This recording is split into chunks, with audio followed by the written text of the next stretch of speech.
말씀 교독하겠습니다. 고린도전서 1장 26절에서 2장 5절까지입니다. 오늘 1월 4일 금요일 아침입니다. 1월 4일자 본문 고린도전서 1장 26절에서 2장 5절까지 신약성경 264쪽입니다.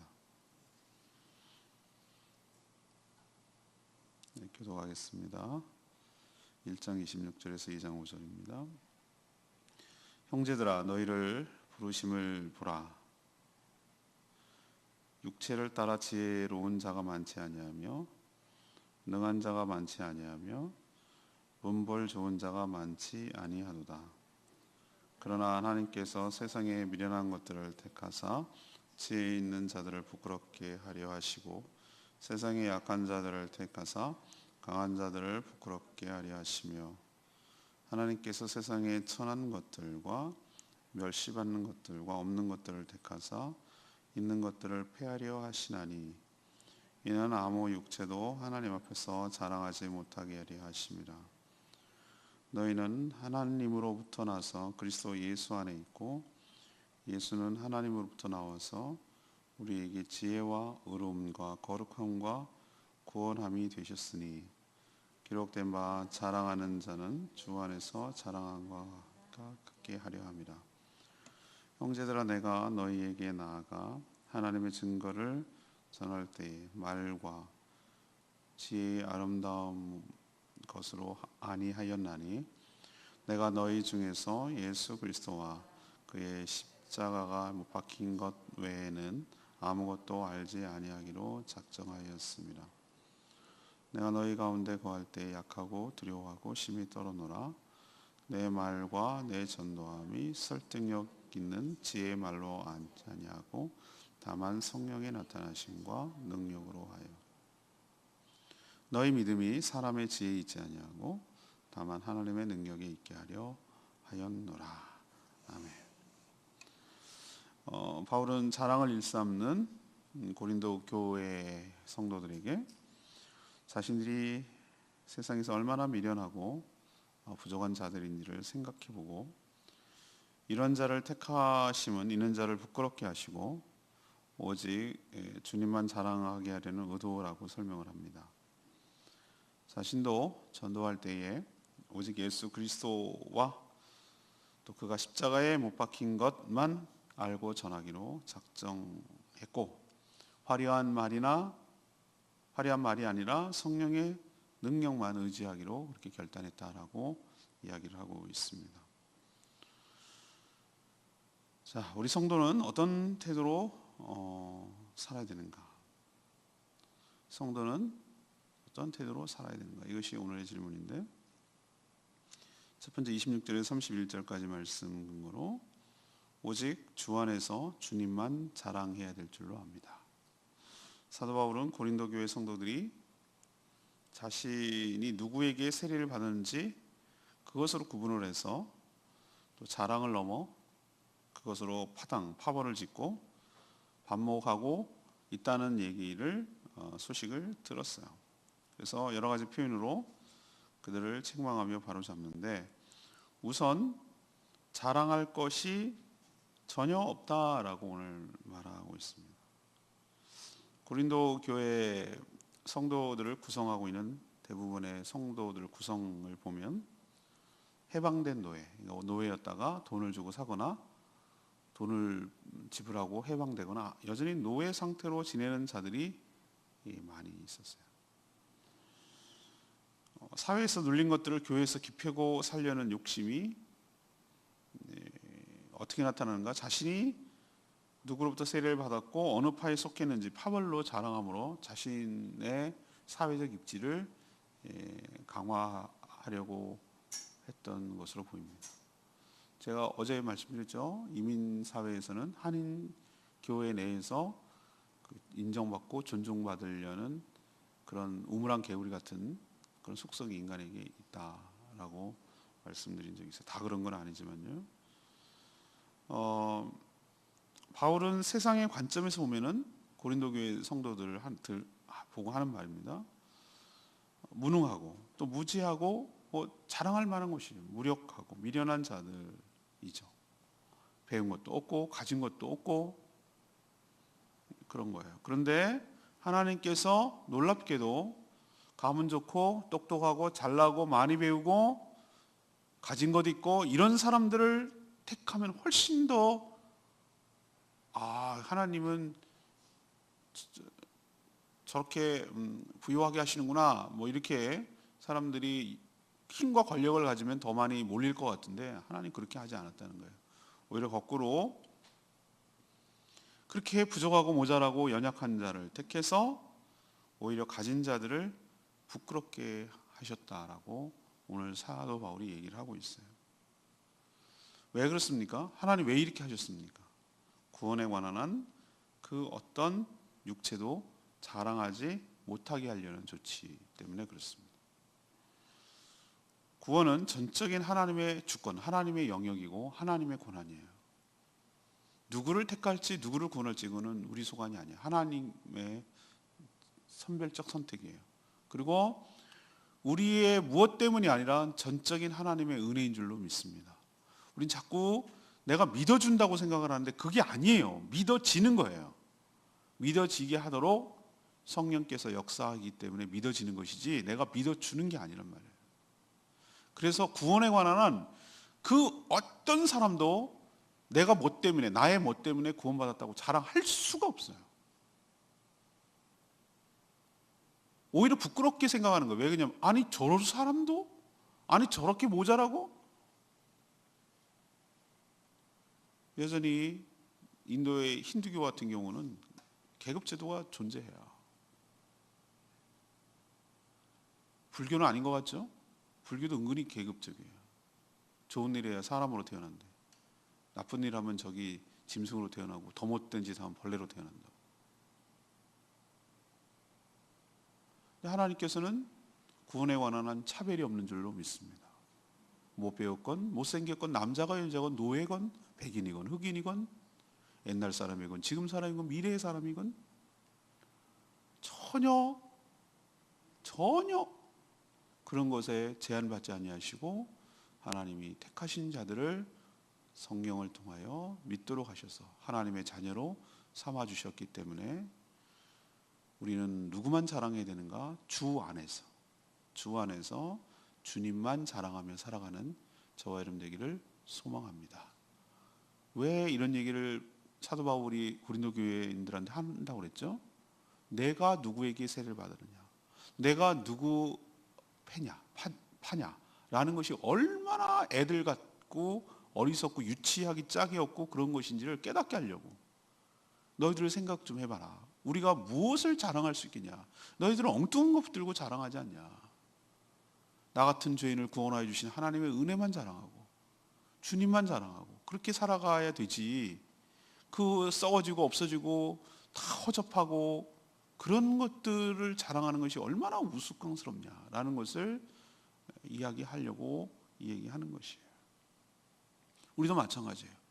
제가 지금 가만히 이렇게 생각해 보면은 뭐 요즘 뭐 하도 막 저는 이제 여론을 들으는 게 드라마를 보는 게 아니라 요즘 뭐가 뭐 스카이캐슬인가 이거 그 드라마가 요즘 막 엄청 인기라는 거예요. 그래서 얼핏 이렇게 보니까 뭐 애들 입시해가지고 막 오만가지 잘난 척하고 뭐 그런 얘기더라고요 보니까. 그래서 내가 그걸 보면서 지금 이렇게 생각해봤어요. 그랬더니 다 부질없는 거예요. 자기 그 지식과 그것들이 오히려 자기 무덤 파는 거야. 자기 발목 잡아. 그 자신의 어줍지 않은 똑똑함이 주님께 나가는데 오히려 방해물이 되더라고. 세상의 권력과 세상에 가진 지식과 세상에 가진 그 아름다운 그것이 뭘 자랑할 게 있냐면 다 썩어지고 늙어지고. 그렇게 멋진 미인이었던 사람들이 배우를 보세요. 세월에 장사 없다고 어머 왜 저렇게 됐니 뭐 이렇게 되는 거예요. 아니 그 사람 참 똑똑해. 어머 왜 저렇게 됐니 이거예요. 뭘 자랑하냐고. 뭘 유한한 인간이 뭘 자랑하겠냐고. 기껏 살아봐야 100년도 못 사는 인간이 뭘 자랑하겠냐고. 우리가 자랑할 것은 오로지 예수 그리스도뿐인 줄로 믿습니다. 내가 예수 그리스도 만나서 완전히 딴 인생이 됐어요. 내가 죽어도 죽는 것이 아니라 영생을 누릴 수 있도록 보장이 되어 있어요. 천국에서 영원히 주님과 더불어 살 수 있다는 게 이게 최고의 자랑 아니고 뭐겠습니까? 나 같은 죄인을 구원해 주시는 하나님, 나같이 여전히 부족하고 연약하고 여전히 그렇게 주님을 믿는다고 하면서도 여전히 습성을 못 버리고 이렇게 부족하고 살아가는 자들도 포기하지 아니하시고, 그래도 주님의 자녀라고 생각하시고 어여삐 여겨주시고 불쌍히 여겨주시고 보살펴 주시는 그 하나님의 은혜가 감사하고 그걸 자랑해야 되는 것이지, 뭘 어줍지 않은 그 세상에 다 썩어지고 없어지고 비교되고 가치가 상실되고 그런 걸 가지고 붙들고 자랑하냐 이 말이죠. 그래서 우리도 오늘 첫 번째로 주시는 교훈처럼 오로지 주 안에서 주님만 자랑하며 살아가는 저와 여러분 되기를 소망합니다. 두 번째 얘기는 2장 1절에서 2절까지 오직 예수 그리스도와 십자가만 알기로 작정해야 된다. 이 사도 바울은 이 고린도 교회에 이제 이게 2차 전도 여행 때 이 세워진 교회가 고린도 교회거든요. 그러니까 위에 마케도냐로, 원래는 아시아로 쪽 동쪽으로 가려고 했어요. 근데 성령께서 어디로 들어오라 그랬어요? 건너오라. 그래서 어디로 넘어갔어요? 마케도냐는 지금의 유럽 쪽, 그러니까 터키 저쪽 유럽 쪽 반도에 들어간 거예요. 그걸로 넘어갔어요. 그래서 쭉 타고 쭉 그리스 쪽으로 해서 내려오는 거예요. 내려오다가 허리 부분에 온 게 고린도거든요.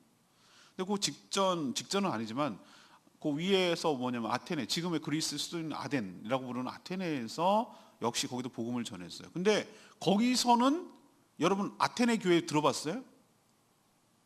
없잖아요. 희한하잖아요. 그 큰 도시가 우리 같으면 만약에 아테네 교회가 세워졌으면은 아테네 전서, 고린도 전서가 있듯이 없잖아요. 아테네가 지금까지도 수도인데 왜 없을까? 안 먹힌 거예요, 소위. 안 먹히는데 사도 바울이, 그것도 나는 하나님의 섭리 가운데 있지만 사도 바울이 스스로 깨닫기에는 뭐라고 생각하냐면 자기 반성을 한 거예요. 그때 어떤 식으로 했냐면은 이 사도 바울이 이 사람들 쭉 아레오파고라는 아크로폴리스라는 그 광장에 가면은 그 그리스에서 정치가들 거기 가서 이제 소피스들이 뭐 한마디 하면서 막 연설을 하고 웅변을 해가지고 돈도 받고 뭐 어줍지 않은 지식 가르쳐주고 돈 받고 뭐 이러던 시대거든요. 그게 이제 유행이기도 하고 시대의 흐름이기도 하고 뭐 잘난 척하는 사람들의 모임이기도 하고 그런 때였단 말이에요. 그러니까 그렇게 쭉 가보니까 이 사람들은 이런 식으로 말을 하는구나. 그래서 사도 바울이 못 배운 게 이 사람이 얼마나 많이 배웠어요. 헬라 철학에도 능통하고 히브리 교육도 받고. 이 사람은 원래 바울이잖아요. 바울이 무슨 뜻이에요? 헬라식 이름이란 말이에요. 다소에서 길리기아 다소 출신이란 말이에요. 나면서부터 자기는 이 사람 로마 시민권자예요. 그렇기 때문에 헬라어도 능통해, 그런 헬라 철학에 대해서도 능통해. 그러니까 얼마든지 말할 수 있거든요. 그래서 이 사람들 식으로 세상의 철학자들이 말하는 것처럼 지혜로운 말로 이게 화려한 웅변과 이런 말로 막 이제 복음을 전파한 얘기가 사도행전 17장에 쭉 나와요. 아테네 시민 여러분, 제가 보니 여러분은 참 종교심이 참 많은 것 같습니다. 이렇게 나와요. 사도행전에 읽어보세요. 나중에 17장에.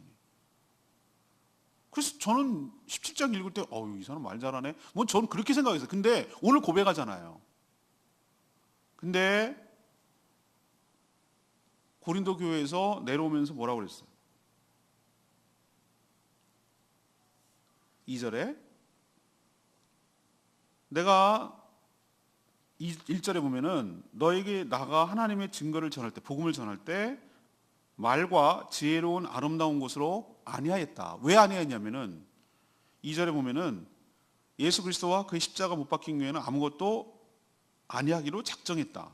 3절에 보면 내가 구할 때 약하고 두렵고 침이 떨었다. 이런 얘기를 왜 고백하냐면은 아테네에서 실망했어요. 자기 자신에게 실망한 거예요. 자기가 부족해서 실망한 것이 아니고 세상적인 방법, 그러니까 그 당시 철학자들이 전하는 방식으로 복음을 전하려고 흉내냈던 것에 실망한 거예요. 잘 되지도 않은 것 같고. 그래서 고린도 아래쪽으로 내려오면서 그 전에 했던 방식처럼 이런저런 지혜로운 말, 화려한 말, 이런 말로 전하는 것이 아니라 오직 뭐만 전하기로? 예수 그리스도와 그가 십자가에 못 박힌 것, 이게 복음의 핵심이라고 본 거예요. 그것만 전하기로 했다 라고 오늘 얘기를 하는 거예요. 사실 여러분 복음은 굉장히 심플하고 단순합니다. 단순해.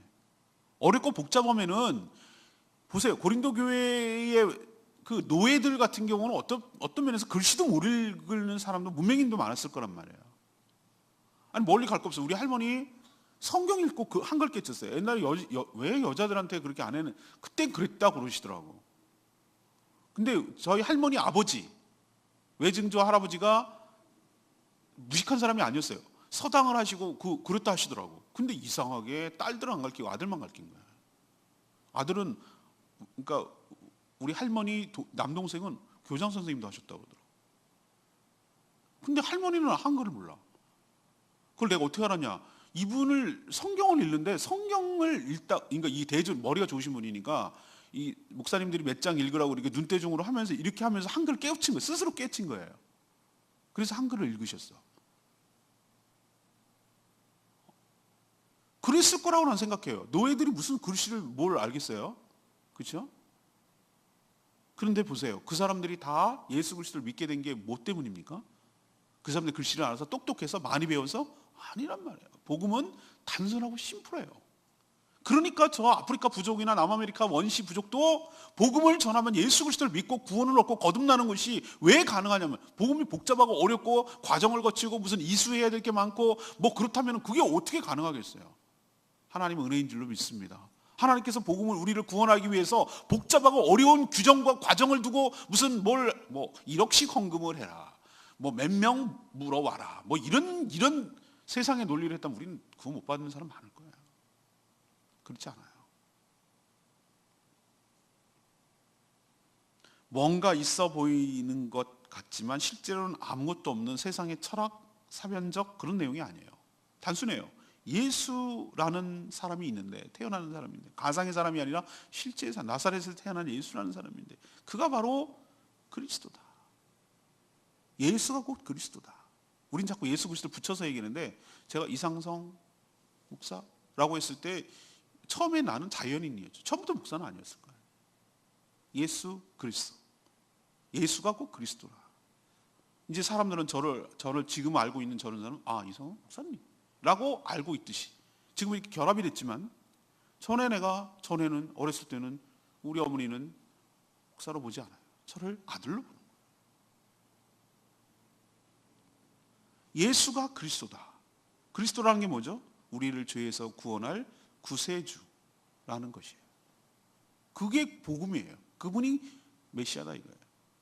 그리고 그 구원하는 방식이 뭐냐? 죄에서 구원하는 방식이 예수라는 자가 십자가에 대신 죽어서 그 죄값을 치러서 그를 믿는 자마다 구원을 얻는다. 그게 사도 바울이 말한 십자가라는 의미에 함축된 얘기, 십자가에 들어가는 거예요.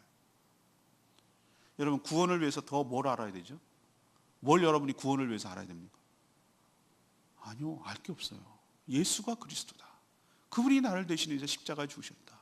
그 예수 그리스도를 믿고 영접하는 자는 하나님 거듭나서 하나님의 자녀가 된다. 그래서 하나님처럼 하나님과 함께 영원히 천국에서 영생을 누리며 산다.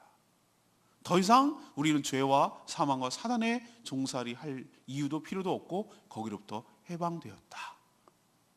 이거 더 뭐가 있습니까, 여러분? 뭐 또 다른 신비한 거 믿나요? 애들도 아는 거, 애들도 알 수 있는 거, 꼬맹이들도 이해할 수 있는 거, 얼마든지 알 수 있는 거.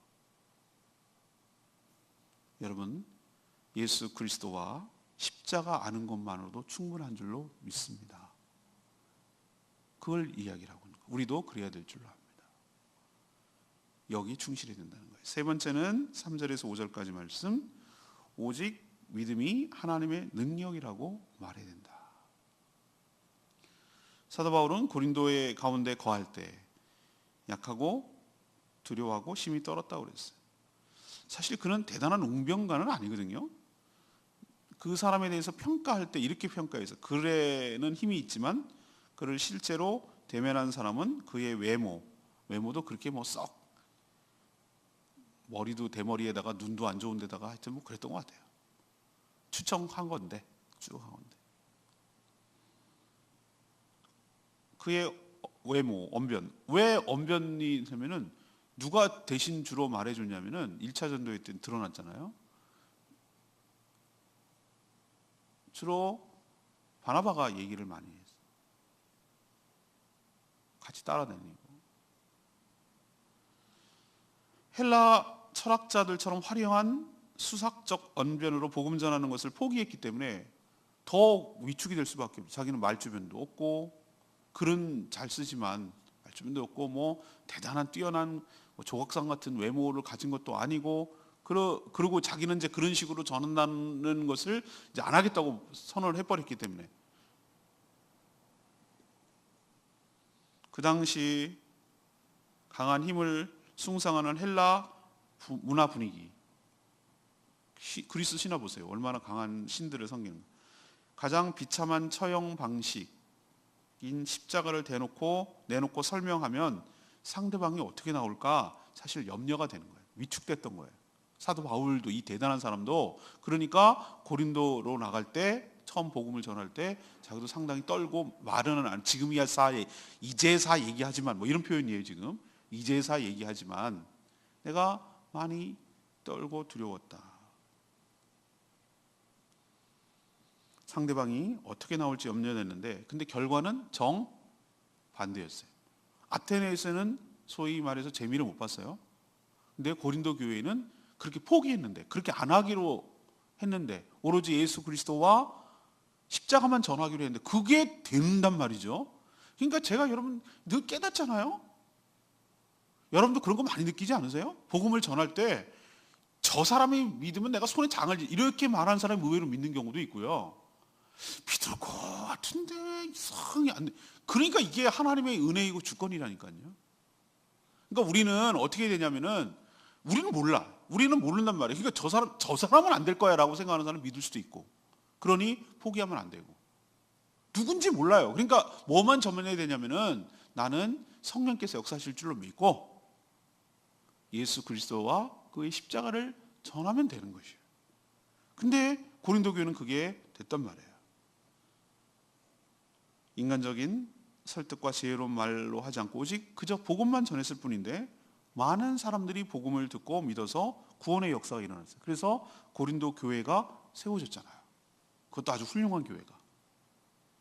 바울은 그때 깨달은 거예요. 뭘 깨달은가? 고린도 교회의 성도들이 믿음이 생긴 것은 사람의 지혜로운 말 때문이 아니라 하나님의 능력 때문임을 믿습니다.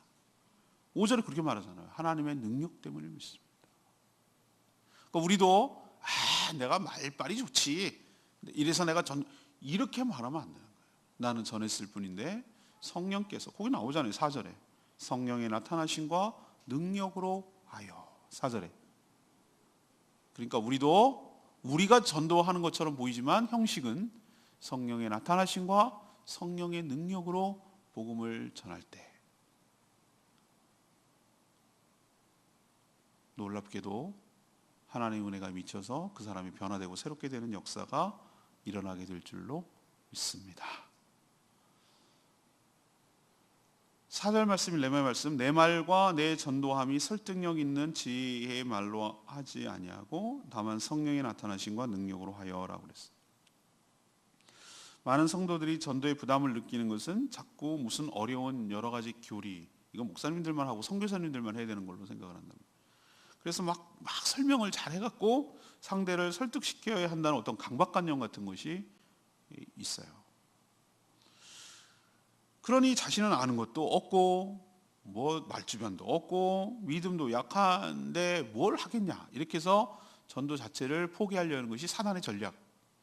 니까지 뭘 전도를 해, 너나 잘 믿어, 뭐 이런 식의 말로 우리를 위축시키는 거라는 거죠. 사도 바울처럼 다른 형태의 두려움이지만 우리에게 이런 두려움을 주는 거예요. 그러나 사도 바울 고백처럼 상대가 예수 그리스도를 믿게 되는 것은 내가 말을 화려하게 잘해서가 아니에요. 그냥 예수 그리스도를 전하고 그분이 나를 위해서 십자가에 죽으셨다는 얘기를 전했는데 성령의 나타나심과 성령의 역사 때문에, 성령의 능력 때문에 예수 그리스도를 믿게 되는 줄로 압니다. 그저 복음만 전달했는데 성령께서 그 사람 마음을 열고 예수 그리스도를 믿게 하셨다. 우리 전도 집회 때도 그런 목사님들 많이 얘기하잖아요. 우리도 때렸든지 못 얻든지 정말 죽어가는 영혼을 향해서 사도 바울처럼 오직 예수 그리스도와 십자가를 전하는 성령의 역사와 능력이 나타나도록 우리는 문만 열어주는 그런 일을 잘 감당하는 저와 여러분 되기를 소망합니다. 오늘 말씀 질문이 뭐였습니까? 우리는 전도에 관해서 어떤 태도로 살아야 합니까? 첫 번째는 오직 주 안에서 누구만 자랑하라고요? 주님만 자랑하라. 우리가 구원 얻는 것이 주님의 은혜와 주권이라는 거예요. 두 번째는 뭐만 알면 된다고요? 복음은 심플하다. 예수 그리스도와 그의 십자가를 알아야 된다. 그것만 전하면 돼요. 세 번째는 뭐죠? 믿음이라는 것, 믿게 된다는 것, 구원을 얻는다는 것이 전적으로 성령의 나타나심과 성령의 역사로 일어나기 때문에 하나님의 능력으로 되는 것이다. 그런 것을 깨닫고 저와 여러분도 열심히 영혼구원하고 주님의 제자를 삼는데 힘쓰는 한 해 되기를 소망합니다. 오늘 말씀 붙들고 기도하기 전에 804장 부르고 기도하겠습니다. 찬양지 804장입니다.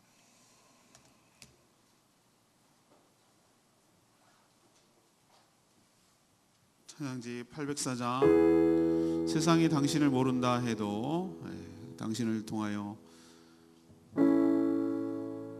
주님께 돌아오게 될 거라고 말하고 있습니다.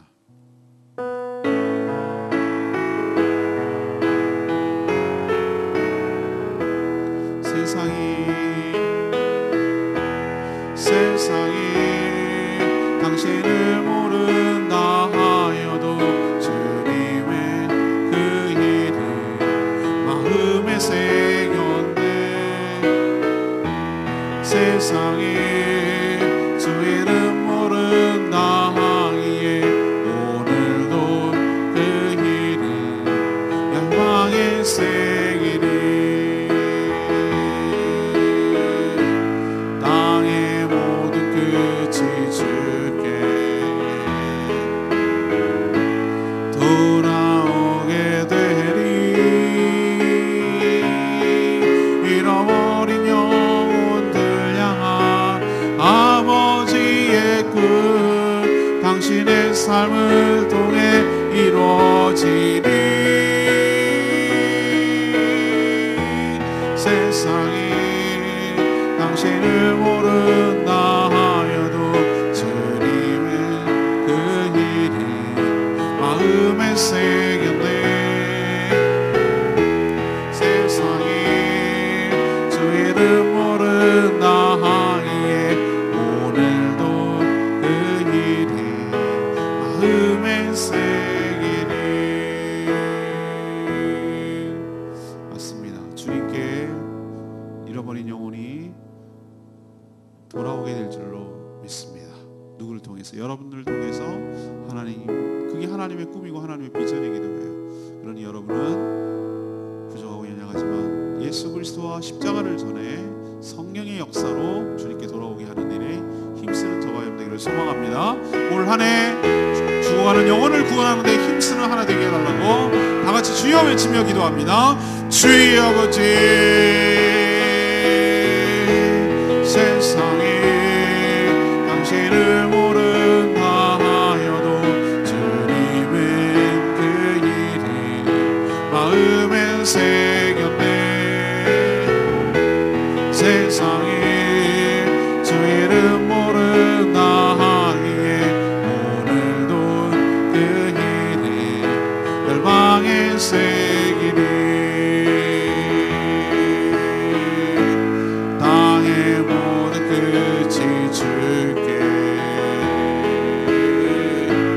돌아오게 되리. 잃어버린 영혼들 향한 아버지의 꿈 당신의 삶을 통해 이루어지리. 세상에 당신을 모른다 하여도 주님의 그 일이 마음에 새겼네. 세상에 주 이름 모른다 하기에 오늘도 그 일이 마음에 일생이니.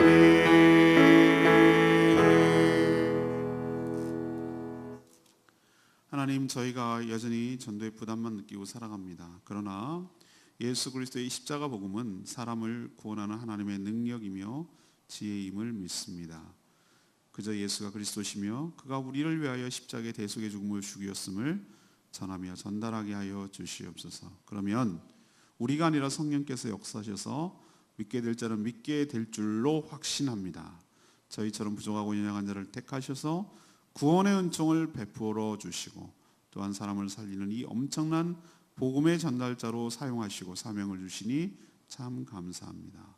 더 겸손한 마음으로 주님만 자랑하며 주님의 뜻에 순종해서 복음을 전하여 영혼 구원하는 데 힘쓰는 저희들 되게 하여 주시옵소서.